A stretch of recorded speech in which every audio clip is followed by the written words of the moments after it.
bak mita tengok jawab bak pabeh hai tengok jawab bak pabeh tengok jawab bak mita hai tengok jawab thep jai peng drawa ke adanya ho kame lu buka masjid dua boy hatangku pai kacau yang tenten yang pat pai kacau ka sangkoi ba jawab aku dan jawab lagi asli barang kita menku hantar jawab barang asli cik menan asai peng tu aku.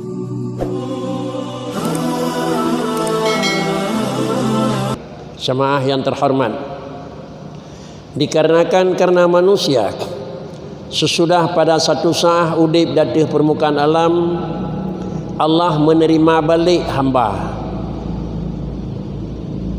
Karena dalam pandangan Allah menghidupkan manusia, Allah neberi udip dan neberi ketentuan cara udip manusia, kemudian Allah Ta'ala mengembalikan dengan maut.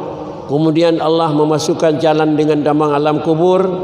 Kemudian Allah Ta'ala menepulahi balik. Apabila manusia menepulahi balik oleh Allah Ta'ala dengan bangkit, maka kesimpulan seluruh gedanya Bandung wa balik ba Allah. Jemaah yang terhormat, sejumlah manusia yang duk nanjai terhitung dari Nabiullah Adam sampai kiamat, maka manusia tersebut yang jumlah yang maklum Allah sendiri, maka manusia tersebut pada satu saat akan kembali kepada Allah Subhanahu wa taala. Pengembalian manusia kepada Tuhan Allah menerimanya dengan dua cara. Sejumlah berangkapu dinala urang jih berangkatau, jabatan jih berangkapu, bangsa dan suku berangkari, tetapi Allah nak terima balik hamban dengan urau yang kedua, dengan satu daripada dua atau dengan dua cara penerimaan. Para hadirin sidang jemaah yang terhormat, maka karenanya kembali kepada semula, diterima oleh Allah Ta'ala hambanya mukmin bifadlihi. Yang kedua, diterima hamba yang kafir dan diterima hamba yang asi bi'adlih. Pakriban istilah dan sistem penerimaan bi'adlihi.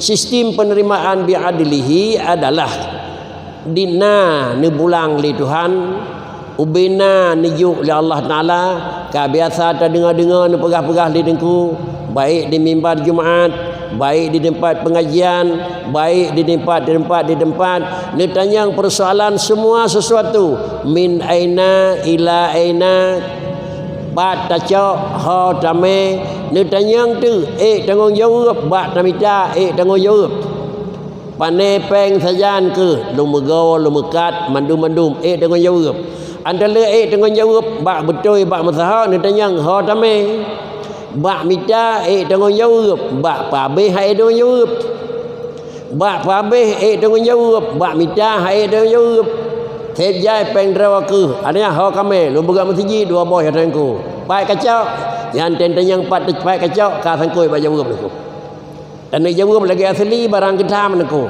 hantar jawab barang asli cik menan asai peng tu aku yo hai dengan jawab aku. Jadi menyamanan kelepasan manusia dengan Allah Ta'ala adalah yang pertama dipertanyakan daripada mana kamu usahakan dan kemana akan kamu bawa. Para hadirin sidang jemaah yang terhormat, karenanya bila manusia diterima oleh Allah Ta'ala bi'adlihi, berangkat double yang kata pegat menyota banding dengan nada oleh Tuhan tangguhlah. Sehingga perlu kita ingat kepada Allah Ta'ala, ya Tuhanku long baik diterima lirawan nanti luar badrawan dengan adlihi, tetapi diterima ya Tuhanku long luar badrawan bifadlihi.